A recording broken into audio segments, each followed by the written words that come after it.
রক্তের সম্পর্ক কেটে ভাগ করা যায় না, আমাদের মধ্যে যাই হোক আমরা চাই ভাই বোনের সম্পর্ক ঠিক থাকুক। কথাটা কি একদমই ঠিক? কথাটা কে বলেছে বলুন তো? কথাটা বলেছে তিশা।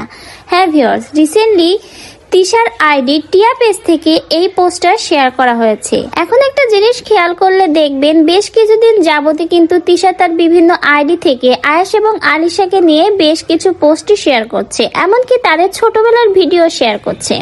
তিশা কিন্তু বোঝাচ্ছে আয়েশকে সে এখনো ভালোবাসে, আয়েশের কথা সে সর্বদা মনে করে এবং তার জন্য কষ্ট পায়। আর এই পোস্টটা তো আরো ক্লিয়ার করে দিল যে তাদের মধ্যে সম্পর্ক যাই হোক, কিন্তু তাদের এই সম্পর্ক ভাঙন যেন তাদের সন্তানদের উপরে প্রভাব না ফেলে, তাদের সন্তানরা যেন একসাথে থাকতে পারে, তাদের ভাই বোনের সম্পর্ক যেন অটুট থাকে। তিশা কিন্তু আরেকটা জিনিস বলেছে যে রক্ত কখনো কেটে ভাগ করা যায় না। এই কথাটা তিশা কিন্তু একটা লাইভেও বলেছিল। এখন তিশা কি চাচ্ছে? আয়েশকে তাদের কাছে নিয়ে আসতে না সম্পর্কটা ঠিক করতে? এটাই এখন প্রশ্ন। তা না হলে 2 দিন পর পর হঠাৎ করেই কেন আয়াশ আর আলিশাকে নিয়ে ভিডিও পোস্ট শেয়ার করা শুরু করলো? আগে তো কখনো আয়াশ বা আলিশাকে নিয়ে এমন ভিডিও পোস্ট করতে দেখা যায়নি। আলিশা তার মেয়ে, সে আলিশাকে নিয়ে ভিডিও পোস্ট করতেই পারে, কিন্তু হঠাৎ করে আয়াশকে নিয়ে এত ভালোবাসা কেন তিশার?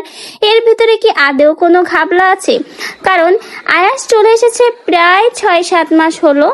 এর ভিতরে আগে তো কখনো আয়েশকে নিয়ে তেমন কোনো পোস্ট শেয়ার করতে দেখা যায়নি তিশাকে, কিন্তু হঠাৎ এমন কি ঘটলো যে আয়েশকে নিয়ে ঘন ঘন এত পোস্ট শেয়ার করছে তিশা? এটা কিন্তু আসলে একটু সন্দেহজনক। সকলের মনে কিন্তু এখন এই একটাই প্রশ্ন।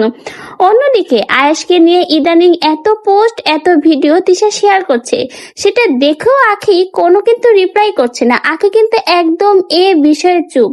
বলতে গেলে এই সব কিছু দেখেও সে কোনো ইন্টারেস্ট দেখাচ্ছে না। সে কিন্তু এই বিষয়ে কোনো রিপ্লাই ভিডিও বা রিপ্লাই কোনো পোস্টও শেয়ার করেনি।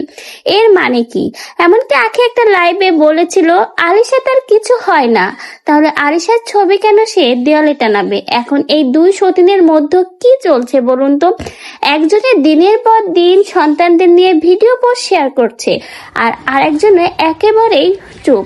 কি হতে যাচ্ছে তাহলে সামনে? আপনাদের মনে হয় না ইদানিং তিশা আয়েশকে নিয়ে একটু বেশি ইন্টারেস্ট দেখাচ্ছে? আয়েশের ভিডিও, আয়েশের পোস্ট, এমনকি আয়েশকে নিয়ে অনেক ভালো ভালো কথা বলছে। এর পেছনে কি কোনো বড় ধরনের মতলব রয়েছে?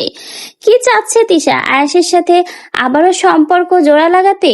আখির সাথে যাই থাকুক, সে কি চায় তার 2 সন্তান আয়াশ এবং আলিশা একসাথে থাকুক, একসাথে বড় হোক? এর পেছনে কি কারণ হতে পারে?